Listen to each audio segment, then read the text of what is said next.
ഈ സഭയുടെയും ആരോഗ്യ വകുപ്പിന്റെയും ശ്രദ്ധയിൽ കൊണ്ടുവരുന്നതിന് വേണ്ടിയാണ് ഈ അടിയന്തര പ്രമേയം.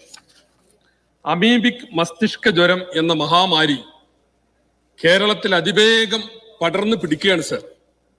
ഇതിനകം 20ഓളം പേർ മരണപ്പെടുകയുണ്ടായി സർ. 100ഓളം പേർക്ക് രോഗവ്യാപനം ഉണ്ടായിട്ടുണ്ട്.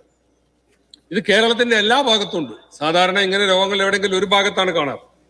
എന്നാൽ തിരുവനന്തപുരത്തുണ്ട്, കൊല്ലത്തുണ്ട്, മലപ്പുറത്തുണ്ട്, തൃശ്ശൂരുണ്ട്, കോഴിക്കോടുണ്ട്, ഇന്നലെ പാലക്കാടും റിപ്പോർട്ട് ചെയ്തിരിക്കുകയാണ്.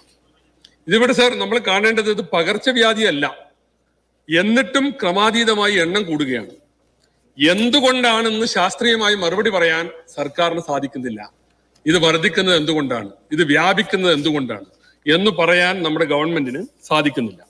അമേരിക്കൻ ഏജൻസി ആയിട്ടുള്ള centre for disease control and grievance prevention എന്ന ഒരു സംഘടന നടത്തിയിട്ടുള്ള ഒരു പഠനത്തിൽ പറയുന്നത് അമീബയുള്ള കുളത്തിൽ കുളിക്കുന്ന 26 ലക്ഷം പേരിൽ ഒരാൾക്ക് മാത്രമാണ് അണുബാധ സാധ്യതയുള്ളത്. അപ്പൊ അത്രയേറെ അപൂർവമായിട്ടുള്ള ഒരു രോഗമാണിത്. പക്ഷെ കേരളത്തിൽ ഇത് പടർന്നു പിടിക്കുകയാണ്. ഇവിടെ ആരോഗ്യ വകുപ്പ് ഇരുട്ടിൽ തപ്പുകയാണ്.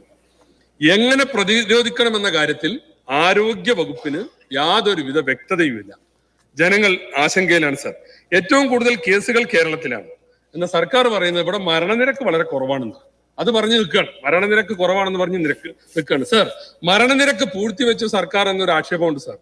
അതായത് 3 ദിവസം മുമ്പ് വരെ മസ്തിഷ്ക ജ്വരം എന്ന് സംശയിക്കപ്പെടുന്നവരുടെ പട്ടികയിൽ കുറെ ആളുകളുടെ പേര് ചേർത്തു.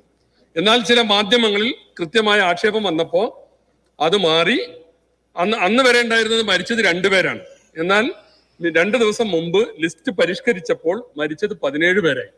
പിന്നീട് 2 പേർ കൂടി മരിച്ചു. ഇപ്പം മരിച്ചവരുടെ എണ്ണം 19. ഇത് ബാധിച്ചവരുടെ എണ്ണം 66 എന്നാണ് സർക്കാർ റെക്കോർഡിൽ പറയുന്നത്.